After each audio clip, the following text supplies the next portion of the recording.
Enemies, it is a History Talk holiday. On this day in 1804, Napoleon Bonaparte, seen there, crowned himself emperor. And yes, I mean he literally crowned himself. One of the first History Talks that I ever did on here was about the life of Napoleon. And it goes without saying that even though he was a complete megalomaniac, maybe a little bit psychotic, he is my favorite historic figure. Let's take a little bit of a look into, you can't see his hat, you need to see the hat. Let's take a look at this historic day and what it meant for Napoleon. Napoleon came to power in a very volatile France. The French Revolution had ended and there was chaos. At the end of my French Revolution series, I said that chaos isn't always good, because usually there's someone waiting in the background to take advantage of the situation. And that was that guy. Not to say this will not have as many parts as most of my series, because I'm just covering a single day, but I could talk about dude forever. To understand how Napoleon came to power, we have to take just a little quick step back, because it's the matter of how France went from a monarchy to like a council to basically an emperor, but like still a monarchy. Napoleon was first and foremost a military man, and he was good at that. He was very good at that. France was falling apart, but the one thing they knew they had was a good army, thanks to him. After having many successful campaigns, including one in Egypt, and by successful I mean they stole a lot of stuff, he decided to take the reins of France, which at this point was crumbling.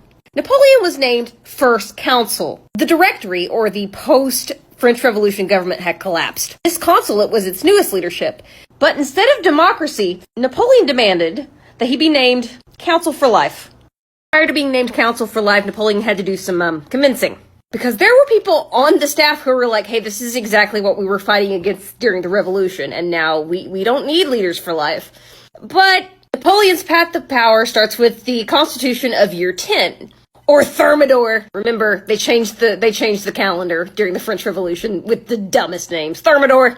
Napoleon had established some peace at this time with other countries, so he was gaining some favor. And in 1804, the Constitution of Year 12 makes him emperor. By the time of his coronation, Napoleon was actually hitting a pretty good stride. He was having a good period here. He had come up with the Napoleonic Code, which parts of it are still used in France today. He was married to the love of his life. He finally bagged her after annoying the hell out of her, Josephine. He invited Pope Pius VII to oversee the ceremony, but the Pope wasn't ready for what happened next. During the ceremony, Napoleon grabbed the crown, which should have been put on his head by the Pope, and just straight as hell crowns himself emperor. Why?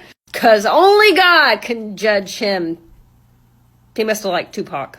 But anyway, the Pope was a little taken aback by this, but Napoleon felt like God had chosen him, and that he could crown himself and his wife.